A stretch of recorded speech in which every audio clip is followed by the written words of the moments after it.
tardes. Estamos en una nueva edición, una nueva entrevista de La Palabra Justa.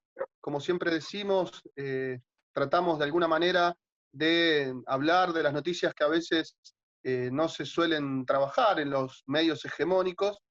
En esta oportunidad vamos a charlar con Jonathan Valdivieso, integrante del Observatorio del Derecho a la Ciudad. Jonathan, muchísimas gracias por atendernos. Martín Rabasano te saluda. Hola Martín, muchas gracias por esta invitación y por tocar estos temas tan importantes para la ciudad de Buenos Aires. Buenísimo, sí. Jonathan, ¿qué es el observatorio? ¿En qué consiste el Observatorio del Derecho a la Ciudad? Contanos cuándo nace, cuál es la idea, cuál es el trabajo que ustedes realizan. El observatorio en los hechos es una comunidad de personas y de profesionales que venimos trabajando en lo que se refiere al seguimiento de políticas urbanas, con una mirada de defender lo público, de profundizar la democracia participativa y de avanzar hacia políticas desmercantilizadoras de la ciudad de Buenos Aires, ¿no? Es decir, que los servicios públicos sean entendidos como verdaderos derechos humanos y que el acceso a ellos no esté mediado por la capacidad económica de las familias. Eso traducido a servicios públicos como el acceso al agua, internet, transporte, y en general desmercantilizar el acceso a estos bienes en lo que es la vida cotidiana de los habitantes de las ciudades.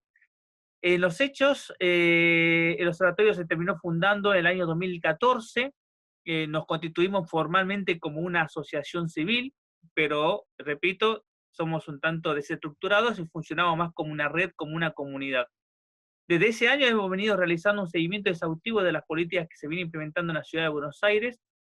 Lamentablemente, políticas que desde nuestra visión van en una orientación totalmente distinta a lo que nosotros pensamos cómo debería concebirse y construirse la ciudad de Buenos Aires y cómo garantizar la calidad de vida de los porteños y porteñas. Y a partir de allí hemos realizado, tenemos como una doble funcionamiento o actuación a través de acciones institucionales, como podría ser presentaciones administrativas, elaborar proyectos de ley para propuestas de modificación de políticas urbanas, o la presentación de acciones judiciales. En esto último nos hemos caracterizado por ser una de las organizaciones que más acciones judiciales o amparos hemos presentado en la ciudad de Buenos Aires, no porque nos guste litigar, sino porque ha sido la última vía que hemos encontrado para tratar de frenar algunas de las políticas que consideramos inconstitucionales o que violan los derechos de los porteños y porteñas.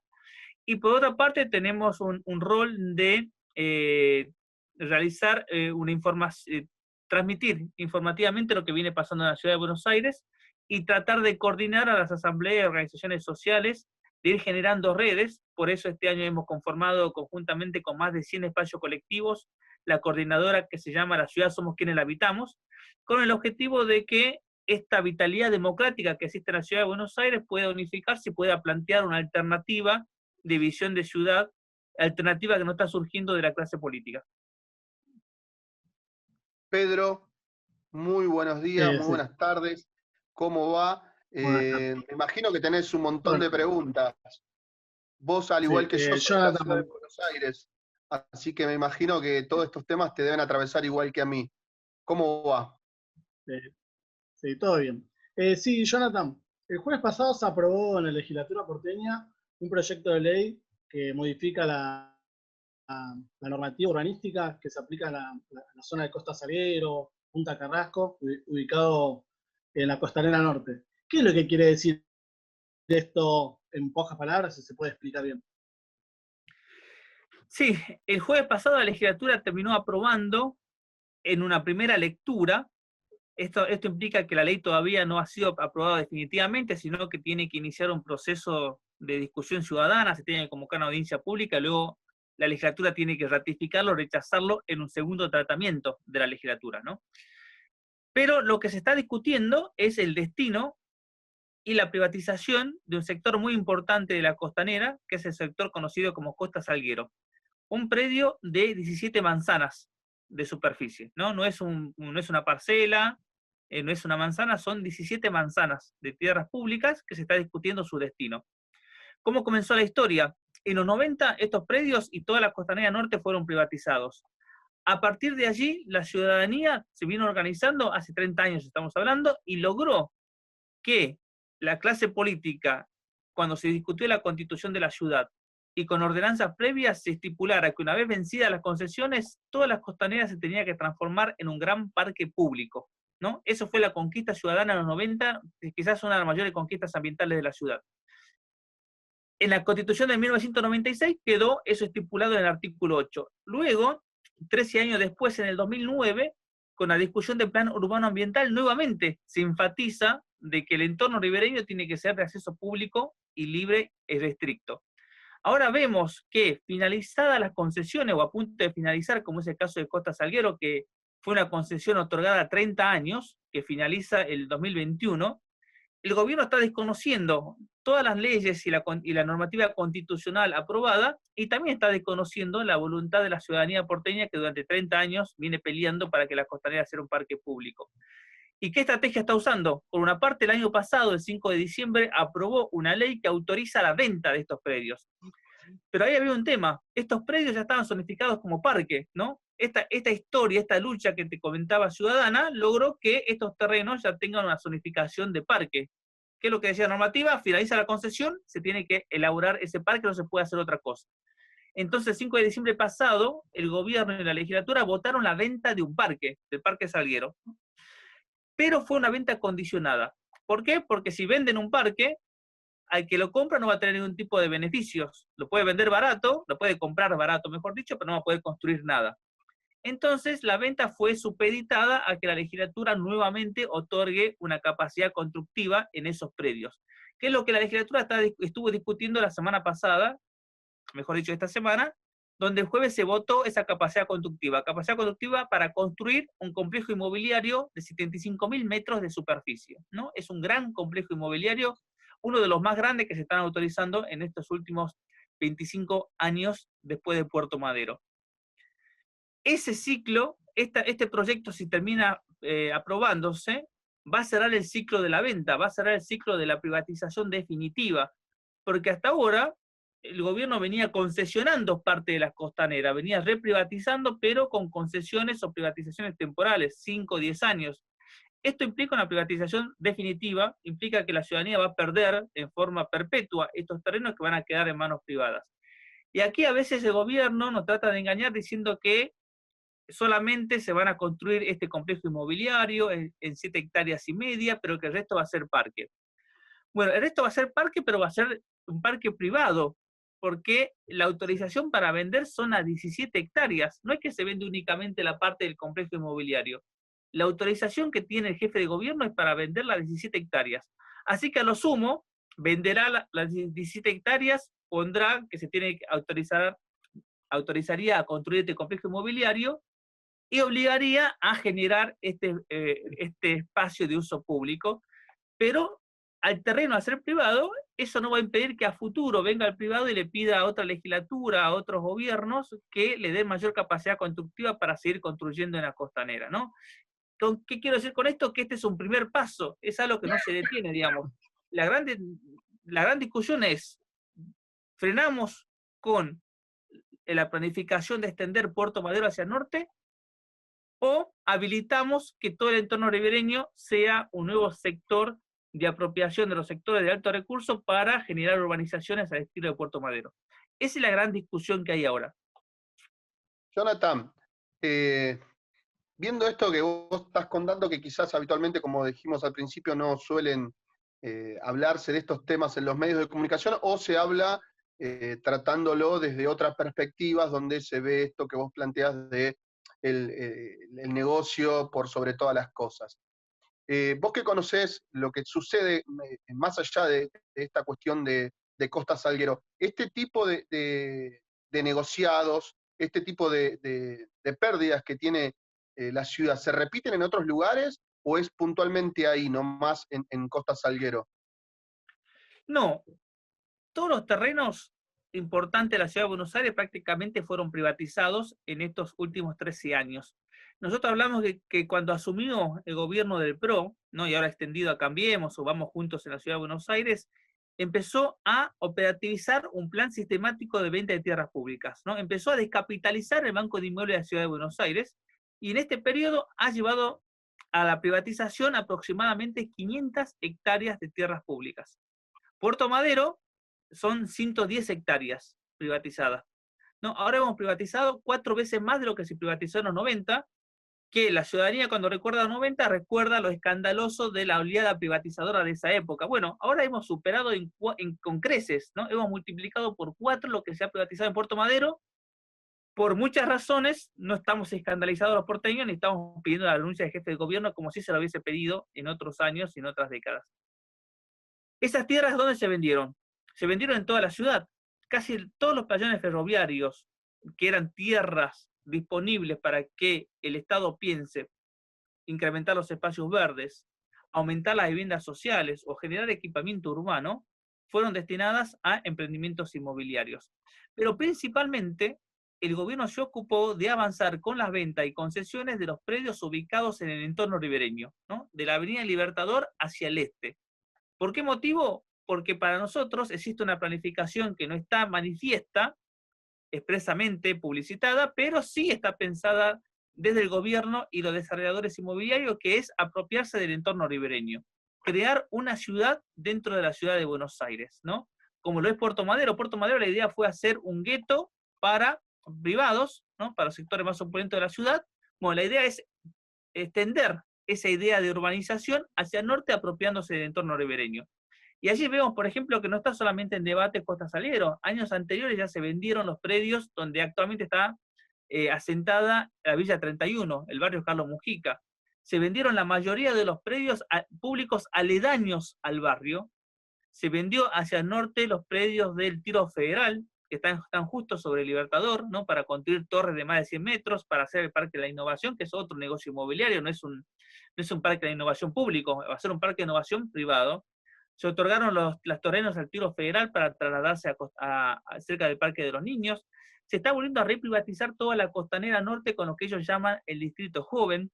Y además en esta zona se está haciendo grandes inversiones de infraestructura que tendrían que haber sido destinadas a otro sector de la ciudad que tiene más problemas. El tema de Costa Salguero no es solamente perder el acceso a la costa, sino también es la concentración y las prioridades que el gobierno da en las políticas urbanas. Sí, en este caso, asumo lo que decís, que se dio muchas críticas sobre el Paseo del Bajo. Claro, totalmente. Si uno piensa que ellos quieren hacer una ciudad dentro de una ciudad, encajan muchas de las intervenciones que parecían irrazonables, ¿no? ¿Por qué hacer un Paseo del Bajo si con ese dinero se podía haber hecho una nueva línea de subte en la ciudad de Buenos Aires, ¿no? De mínimo 7 kilómetros, con lo que se gastó en el Paseo del Bajo. Bueno, porque necesitan garantizar la conectividad de este sector, que tenga una salida libre y fácil hacia el norte y hacia el sur.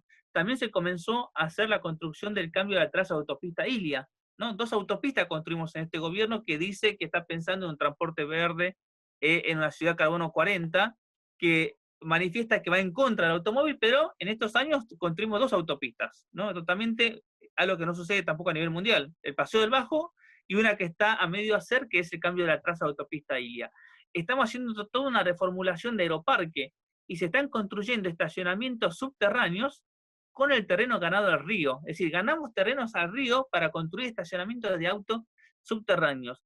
Comenzaron los procesos de integración de 2 villas de la ciudad, de la Villa Rodrigo Bueno y de la Villa 31. ¿Con qué objetivo? Con el objetivo de expulsarlas. Saben que no pueden sacarlas con topadoras como se hacía en la dictadura, entonces lo que están haciendo es utilizar el mercado para expulsar a largo plazo, ¿no? La planificación que ellos piensan de este sector, la piensan de acá a 15 a 30 años, no la piensan de un día para el otro, porque saben las dinámicas del mercado inmobiliario. Entonces también estos procesos de urbanización de villas son procesos orientados a que el mercado se ocupe de urbanizar y de expulsar a la población originaria para liberar este sector de esta población tan molesta para ellos, ¿no? Esto genera que además hubo un anuncio la semana pasada de Rodríguez Larreta diciendo que va a comenzar a construir y a proyectar el colector cloacal norte. Es decir, el gobierno es previsor de que esta zona, por los grandes emprendimientos inmobiliarios a futuro, va a necesitar mejor infraestructura sanitaria y por lo tanto va a comenzar a construir un colector gigantesco en el eje del entorno ribereño para abastecer estos complejos inmobiliarios. Cuando la ciudad de Buenos Aires, 1 de cada 7 personas no tiene acceso a los servicios públicos sanitarios porque vive en las villas. Y no se ha visto una previsión por parte del gobierno para atender a esta población. Y le hemos visto en pandemia que ni siquiera ha sido capaz de garantizar el agua potable a estas familias, por más que tuvo y tiene todavía sobre la cabeza acciones judiciales, sentencias judiciales que lo obliga a garantizar agua potable y no lo hace. Entonces tenemos un gobierno con dos velocidades, una velocidad bastante eficiente y previsora, que es garantizar los servicios, garantizar conectividad de esta zona, porque esa zona va a ser destinada a los grandes negocios inmobiliarios de las nuevas décadas, y en cambio en el resto de la ciudad, los porteños y porteñas vamos a seguir sufriendo la falta de espacios verdes, la crisis climática, el gran problema habitacional que fue descubierto por muchos, pero que viene de hace años en la ciudad de Buenos Aires y en el país, y vamos a seguir con el colapso de los servicios públicos, y por eso fue tan sabia la Constitución y el Plan Urbano Ambiental que decía que la tierra pública solo se tenía que destinar para 3 objetivos: espacios verdes, viviendas sociales o equipamiento urbano. Porque esos son los grandes 3 problemas que tiene la ciudad de Buenos Aires, ¿no? La crisis habitacional, la crisis ambiental y el tema de los servicios públicos. Ninguno de esos 3 temas ha sido atendido por el gobierno estos años. Jonathan, vamos a quizás a meter la llaga, vamos a tener el dedo en la llaga. ¿Quiénes son o quiénes fueron los bloques, la gente que votó esto en la legislatura? ¿Cómo fue eso el día jueves? ¿Se saben los nombres, a qué partidos pertenecen? Digo, porque hay responsables, ¿no? Yo creo que esto no se hace del día así, de un día para el otro. Acá hay responsables y me parece que está bueno que se sepa quiénes son, ¿no? Sí, toda esta acumulación de privatizaciones, hay responsables bien distinguidos en la ciudad. Con relación a Costa Salguero, tanto los bloques que votaron el año pasado son los mismos que votaron ahora. ¿Quiénes son esos bloques?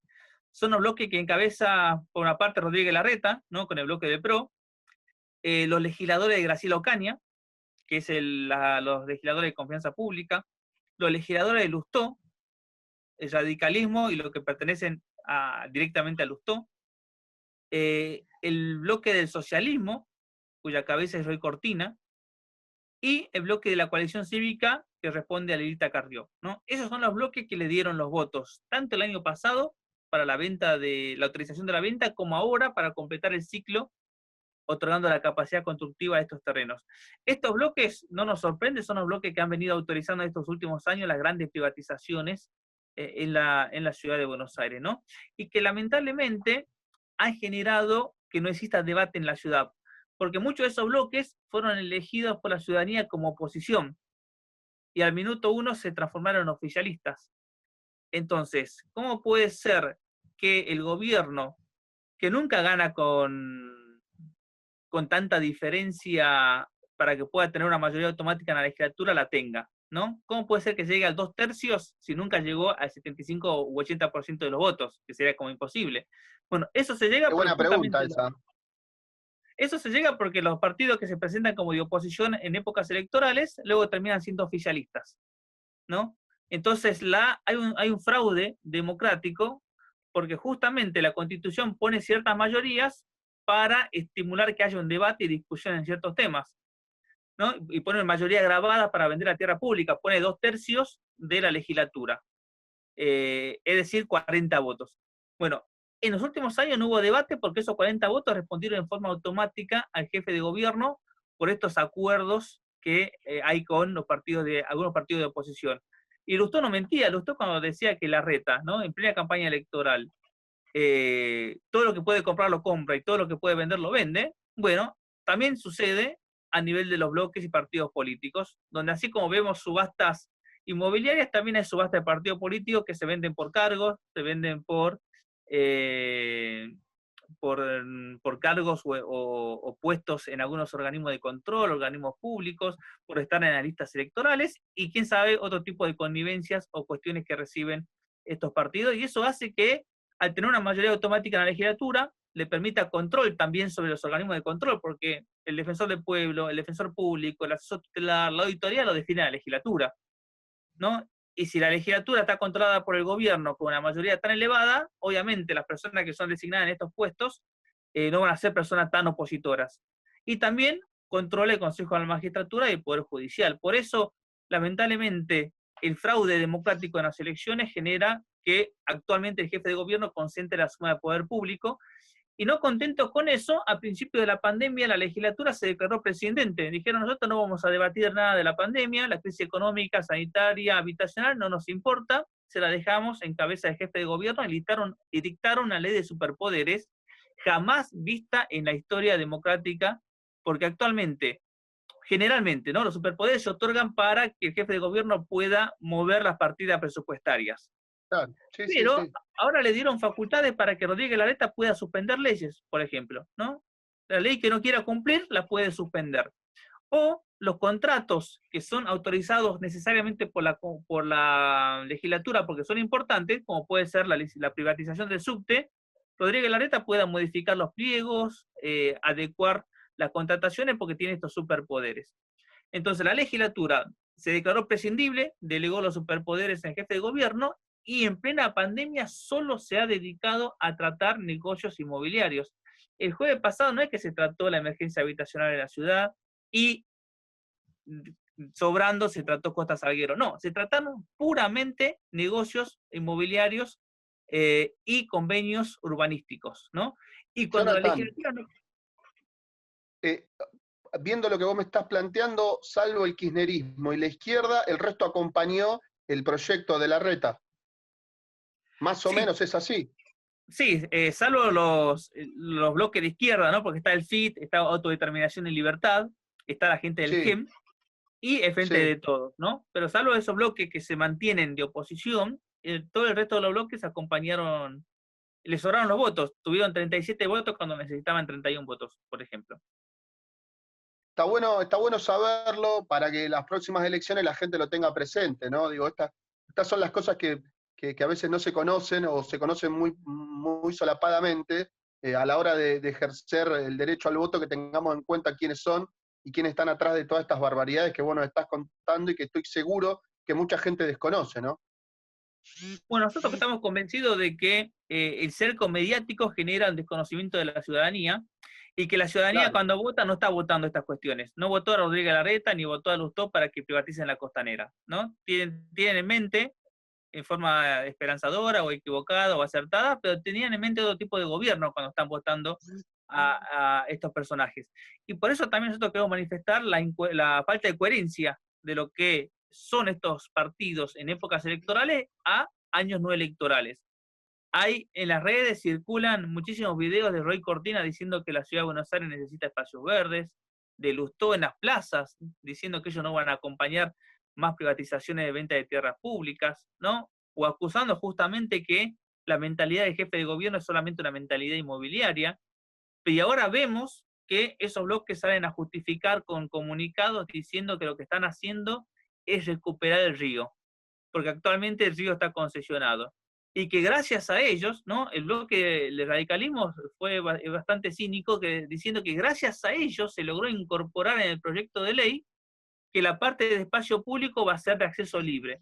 Cuando es al contrario, por constitución, eso ya es de acceso libre. Y si no lo es justamente porque ellos están votando estas leyes de privatización. Jonathan, Pedro, no sé, querías la última pregunta, nos queda poco tiempo para ir cerrando. No, sí. No, sinceramente, bueno, es una reflexión, una lectura política corta, es la venta de todos estos terrenos públicos que se privatizan, estos fondos que después luego creo que no se ven reflejados en inversión tanto en salud, educación. Me pregunto de esos fondos a dónde van. Bueno, eso también es otra perversidad, ¿no? ¿Cómo legitiman esta venta de tierras públicas cuando levantan la mano a la legislatura? Es diciendo que necesitan plata para la pandemia, que necesitan plata para viviendas sociales. Y hay un ejemplo, por ejemplo, que es Puerto Madero. En Puerto Madero nos decían lo mismo, ¿no? Que eso ya lo podemos evaluar a largo plazo. Nos decían lo mismo, que necesitamos generar un espacio de torres en la ciudad para con ese dinero garantizar los derechos que no se garantizan en el resto de la ciudad de Buenos Aires. Bueno, nosotros hace poco hicimos un pedido de información diciendo cuánto dinero de todas las ventas en Puerto Madero fue destinado a educación, salud, vivienda. Nos dijeron que ni un peso. Que ni un peso de todas las tierras que se vendieron a Puerto Madero salieron de Puerto Madero. ¿Cuál fue la gran trampa? Cuando votaron Puerto Madero dijeron, crearon una sociedad, ¿no? Una corporación Antiguo Puerto Madero, sociedad anónima, cuyos dos socios son la nación y ciudad. Y dijeron, las rentabilidades que se distribuyan van a ser destinadas a vivienda y educación. nunca distribuyeron utilidades, es decir, nunca distribuyeron utilidades a sus socios. Entonces, todo el dinero que ingresaba a las tierras se redistribuía y se volvía a invertir en el propio barrio. Todos los porteños y porteñas no solamente perdimos tierras, sino que le garantizamos a todos los desarrolladores inmobiliarios la infraestructura, el espacio público, el mantenimiento del espacio público en estos 20 años, y que eso generó que el dinero que perdían los empresarios, entre comillas, sea recuperado por el aumento del valor de su tierra.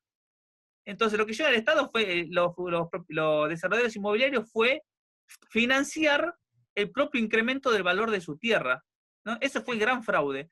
Y lo estamos volviendo a repetir con el Parque de la Innovación. En el Parque de la Innovación vendemos tierras y el 80% de la venta de tierras, lo dice la ley que se votó, va a ir para el Parque de la Innovación. Entonces nosotros vamos a vender tierra barata, que además de eso la vendemos a menor precio que establece el mercado.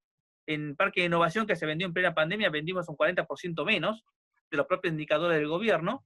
Y la plata que obtenemos la invertimos en el propio Parque de Innovación para que esos propietarios se apropien del incremento de valor del suelo. Así que es un fraude total, digamos, ¿no? Sí. La verdad, nos gustaría seguramente con Pedro seguir charlando, pero vos sabés que el tiempo es tirano. Y nada, muchísimas gracias. Está el espacio abierto para que sigamos charlando en otra oportunidad.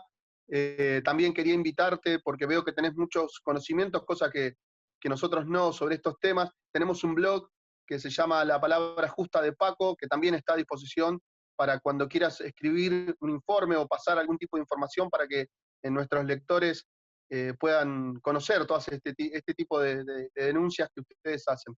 Quería agradecerte infinitamente esta charla que hemos tenido, y bueno, no a bajar los brazos y a seguir laburando para que estas cosas no sigan sucediendo. Muchísimas gracias. Muchísimas gracias a ustedes, principalmente porque gracias a medios como el de ustedes podemos llegar a que la ciudadanía conozca un poco más de lo que viene pasando en la ciudad de Buenos Aires, ¿no? Hasta luego. Bueno, muchísimas gracias. Hasta luego. Muchas gracias. Bueno, esto fue una entrevista interesante con Jonathan Valdivieso. Interesantísimo todo lo que nos estaba contando. Para ir cerrando, Pedro, Sí. Nada, suscríbanse al canal de YouTube de La Palabra Justa, y bueno, vamos a seguir informando de todo lo que vaya sucediendo con este tema y con otros que atraviesan la realidad de nuestro país, de nuestra ciudad, incluso de nuestra América Latina, que también están sucediendo cosas. Pedro Benítez en la co-conducción, muchísimas gracias y nos estamos viendo pronto, Pedro. Hasta luego. Estamos viendo.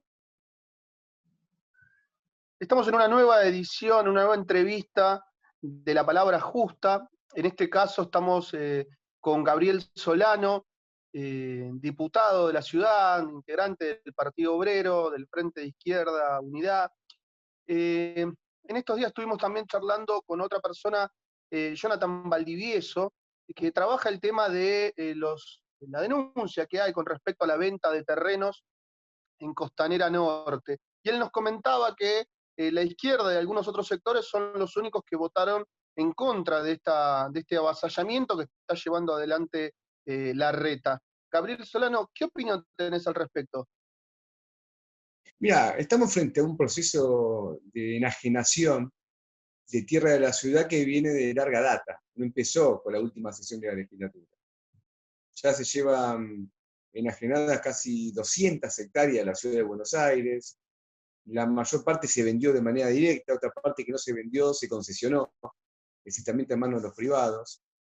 Y esto fue realizado bajo el gobierno macrista, principalmente, es cierto, de la ciudad, pero como lo dije el otro día en la sesión de la legislatura, una parte significativa de la venta de tierras se hizo también con el aval de la oposición del peronismo en la ciudad, porque la legislatura requiere, por la ley vigente, por la constitución de la ciudad, que la enajenación de tierras requiere 2/3 de la legislatura, o sea, 40 sobre los 60 votos.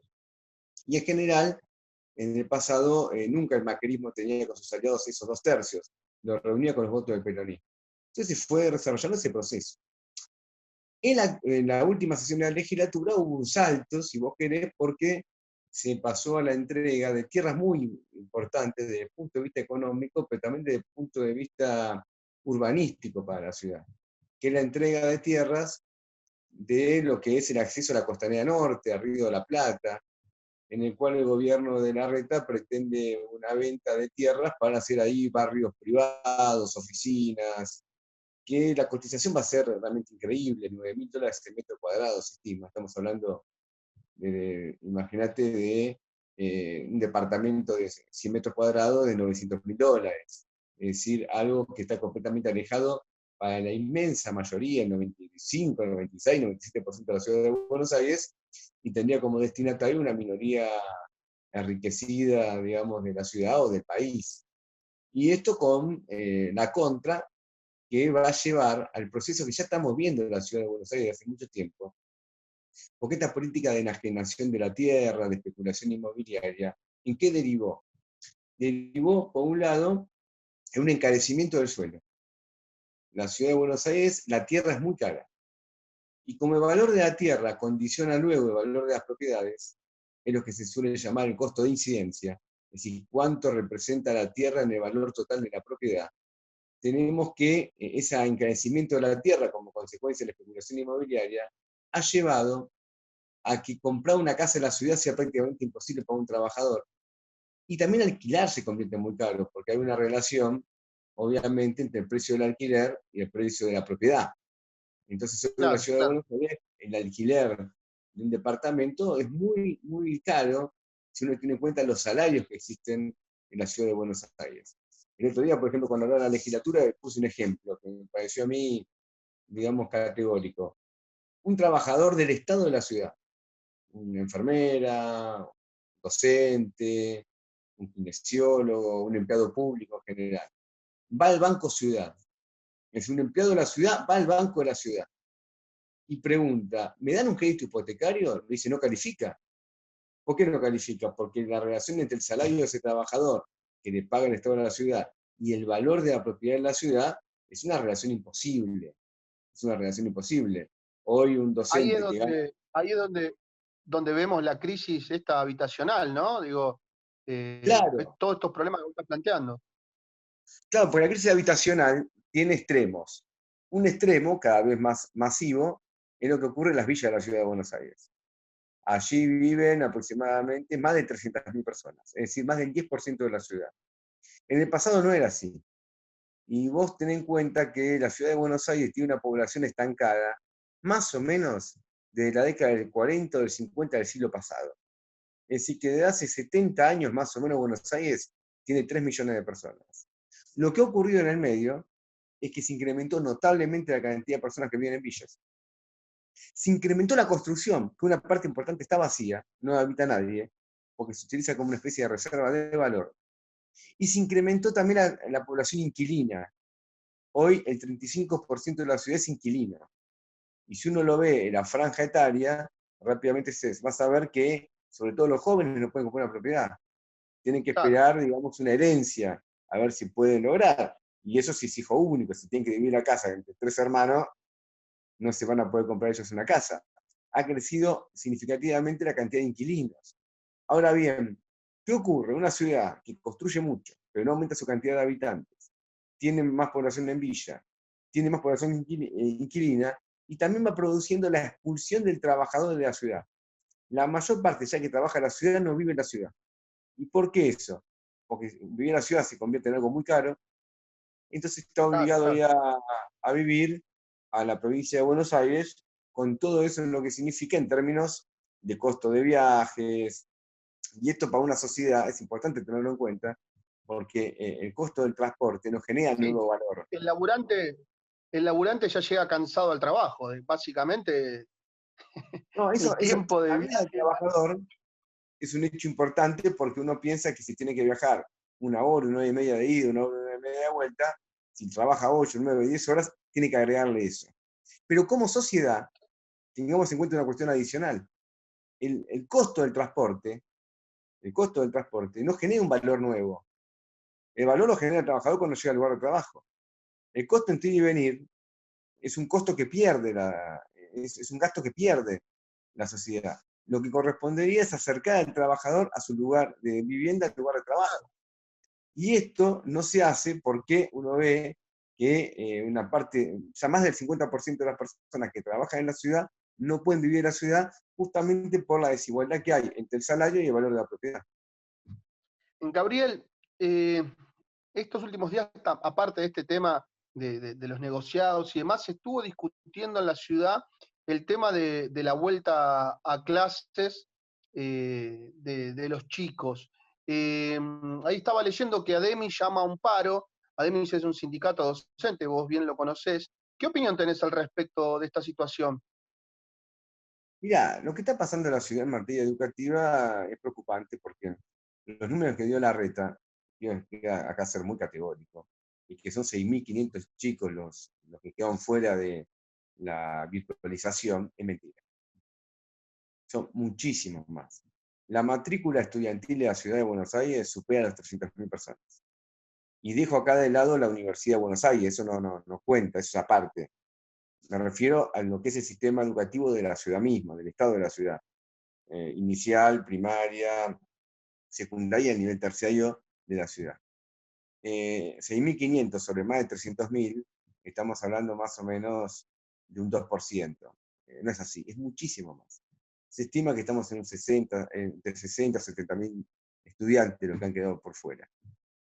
En todo este periodo, porque también hay que ver hacia atrás, esto se dio así porque no hubo conectividad, el Estado prácticamente no entregó computadoras, las pocas que se entregaron no tenían como el soporte de la conectividad, si te podían dar una computadora pero no tenías dónde conectarte, porque no había wifi, porque, o con un solo teléfono capaz tenían que estudiar 4 hermanos y trabajar el padre o la madre. Entonces se fue agravando, y en la pandemia lo que hemos tenido es que la desigualdad que ya existe en el sistema educativo, que es una desigualdad que refleja las diferencias sociales que tiene la sociedad, se agravaron. Porque justamente lo que llevó es que una parte importante termine desertando ya directamente. Ahora bien, el problema de la vuelta a clases, los docentes lo que dicen es ¿en qué condiciones se va a hacer? ¿En qué condiciones se va a hacer? Porque los colegios tienen muchísimas deficiencias, muchísimas, desde el punto de vista estructural, edilicio, y sin embargo, uno sabe muy bien que lo que este virus pone en cuestión justamente son estos temas estructurales, ¿no? Porque cuando uno no tiene agua o hay hacinamiento, la propagación del virus se hace a una mayor velocidad. Claro. Soy un protocolo que presentó el gobierno de la Ciudad de Buenos Aires, y es un protocolo que se adapta a la miseria presupuestaria que tiene el sistema educativo. Por ejemplo, no establece con claridad que esta vuelta de clases tiene que hacerse en lugares al aire libre. ¿Y esto por qué? Porque una parte importante de los colegios no tiene dónde hacerlo. Ahora, en muchos países del mundo donde se volvió a clases, los contagios crecieron. Y todavía en la ciudad de Buenos Aires, aunque ha habido un pequeño retroceso en la cantidad de casos, sigue siendo muy importante. Estamos rondando los 900 casos por día, y eso que se hacen pocos test. Es decir, posiblemente sean muchísimos más, solo que como se testea poco, bueno, uno sabe lo que se testea. Tenemos un nivel de positividad del 50%, no hay comparación en el mundo. En general, la OMC dice que cuando la positividad es mayor al 5%, es que se testea poco. Ayer acá, la positividad domingo fue del 60%, 12 veces más que lo que dice la OMS. Entonces, acá también hay muchísimo más contagio que lo que se informan, porque hay pocos test. Y en este cuadro corremos el riesgo de que la vuelta a clases, en las condiciones que nos impone la asfixia presupuestaria en general y en particular en la educación, puede agravarse. Entonces estamos preocupados justamente por este motivo.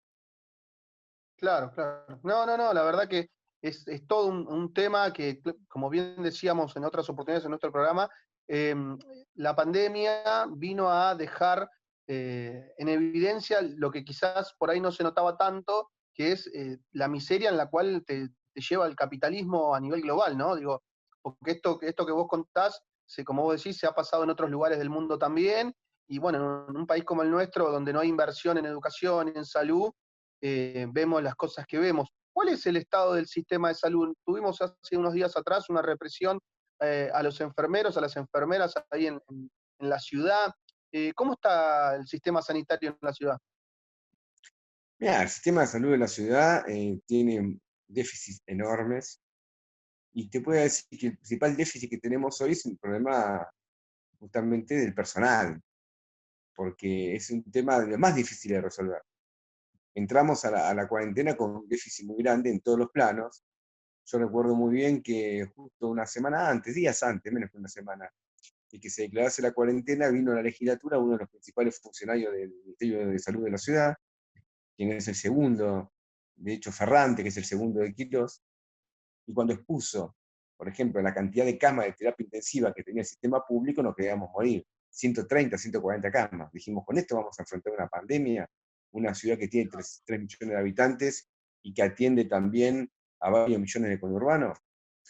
Eso se incrementó parcialmente, se llegó a unas 250 camas. El gobierno dice que son más, pero en realidad no son más que esas que yo te estoy diciendo. Pero uno puede comprar un respirador improvisadamente, puede poner una cama improvisadamente, pero es muy difícil formar en pocos meses terapistas, enfermeros con especialidad en terapia intensiva, kinesiólogos con especialidad respiratoria para terapia. Eso no se improvisa en 2 meses. Y ese déficit lo hemos notado muy claramente en todo este periodo. Y a esto se le agregan cuestiones estructurales. Lo que vos te referís de una represión fue a trabajadores de enfermería, que está reclamando que todo colectivo de enfermería pase a la carrera profesional, porque no se lo considera profesionales, siendo que una parte importante son licenciados, son profesionales, estudian muchísimo, se los contrata como si fuesen empleados administrativos, una gran discriminación, y para ello pasar a la carrera profesional implicaría un aumento del salario de un 30-35%, mejores condiciones laborales, más apropiadas a la tarea que se realiza, bueno, y eso se le está negando. Yo creo que hay una fuerte presión de los lobbies de privados de la salud, que tienen una gran injerencia en la ciudad de Buenos Aires y que de alguna manera también tiene injerencia directamente en el ministerio, porque Quirós no viene del sistema público, Quirós viene del sistema privado, era un directivo del hospital italiano, es decir, viene una corporación capitalista importante de la ciudad, y para ellos el problema que a la salud pública le vaya bien es un problema, porque Claro, sí, una sí, parte de la población se ve compelida a pagar una salud privada en la medida que el sistema público no le ofrezca un servicio adecuado. Si eso ocurriera, no sería tanto. Y segundo, el hecho de negarle derechos a los trabajadores del sistema público también les sirve al sistema privado, porque ellos también pueden hacer lo mismo. Si mañana se le aumenta un enfermero un 30% del salario del sistema público, si el sistema privado tampoco no les aumenta, vas a tener un traslado de trabajadores del sistema privado al sistema público. Entonces, el sistema privado también presiona para que se le nieguen derechos a los trabajadores del sistema público. claro, sí, sí. Gabriel, para ir cerrando, supe que este fin de semana el Partido Obrero tuvo un congreso. Contanos en pocas palabras cómo estuvo eso. La verdad que te agradezco que nos hayas atendido, porque sé que tu responsabilidad con tu organización es importante y que te has hecho un lugar para charlar con nosotros. Contanos cómo fue los debates, de qué charlaron, lo que se pueda saber. Mirá, ahora mismo todavía está, el congreso todavía no terminó. Empezó el Todavía no viernes, terminó. sábado, domingo, termina en un par de horas. Solamente que, bueno, lo tuvimos que hacer virtual con las condiciones sanitarias imperantes, así que, bueno, me fui un poquito de la computadora, bueno, pero sigue estando. Mira, te resumo la conclusión. Nosotros caracterizamos que el país marcha a una crisis que se está agravando notablemente. Estamos en las vísperas de una mega devaluación del peso, que se traduce también en una crisis política, una suerte de parálisis del gobierno. Cuando uno tiene una mirada más global, ya no tan inmediata, sino más, si se quiere, una etapa temporal más amplia, creo que el pueblo argentino está viendo un país que va de fracaso en fracaso. Porque las crisis son recurrentes, se reproducen cada vez en periodos más cortos, pero son más intensas. Y Argentina arrastra una recesión muy profunda, no crecemos de hecho hace 10 o 11 años, tenemos estas crisis, yo te decía, recurrentes, devaluaciones permanentes también, una primarización de la economía y sobre todo una realidad social que es desgarradora, ¿no? Si uno mide bien la desocupación es casi de 29%, una pobreza que alcanza, en el caso de la niñez, al 60%, una cosa de locos. Por lo tanto, acá tenemos una mirada más amplia de que todos los que nos han gobernado las últimas décadas, todos, son responsables de esta situación. Lo que vos bien decías, la cuarentena puso de manifiesto una situación previa, de barrios sin agua, de colegios sin techo, de trabajadores hiper precarizados. Y los responsables son los que nos han gobernado. Entonces acá se tiran la pelota de los 4 años de Macri, los 4 años de Vidal, los 4 años de Cristina, pero son todos, nosotros vemos una decadencia nacional que se va profundizando, porque Macri fue un desastre, lo que estaba antes también fue un desastre, Vidal también. No es que lo de Vidal fue un desastre en la provincia de Buenos Aires, pero antes de Vidal, que los colegios estaban bien en la provincia de Concepción, y no. Hoy tenemos un 40% de la fuerza de trabajo precarizada y en negro. ¿Esto empezó con Alberto Fernández? No. ¿Empezó con Macri? No. ¿Empezó con Cristina? Tampoco. Es algo que se va acumulando de lo que son unas políticas dirigidas a beneficiar intereses capitalistas muy minoritarios en lo que representa la totalidad de la población, pero que afecta a una porción mayoritaria de los argentinos y de quienes viven en Argentina. Entonces hace falta un cambio drástico, una transformación social integral. Acá hay un sistema que está podrido, carcomido y debe ser modificado. Gabriel Solano, la verdad, muchísimas gracias. No sabía que el Congreso todavía continuaba, así que te agradecemos desde quienes hacemos la palabra justa que te hayas tomado el tiempo para charlar con nosotros. Nada, seguramente en otra oportunidad o en alguna manifestación como la otra vez que te entrevisté, seguiremos charlando sobre la realidad de la ciudad y del país. Muchísimas gracias. A ustedes, ¿eh? Hasta luego. Hasta luego. Bueno, esto fue Gabriel Solano, diputado del Partido Obrero del Frente del FIT, Unidad, para la palabra justa. Lo que le pedimos siempre a la gente que nos ve es que se suscriban a nuestro canal de YouTube y bueno, nada, en estos días seguiremos poniendo las entrevistas que vamos haciendo sobre la realidad social, política y económica de nuestro país y de nuestro continente. Muchísimas gracias y nos vemos en la próxima.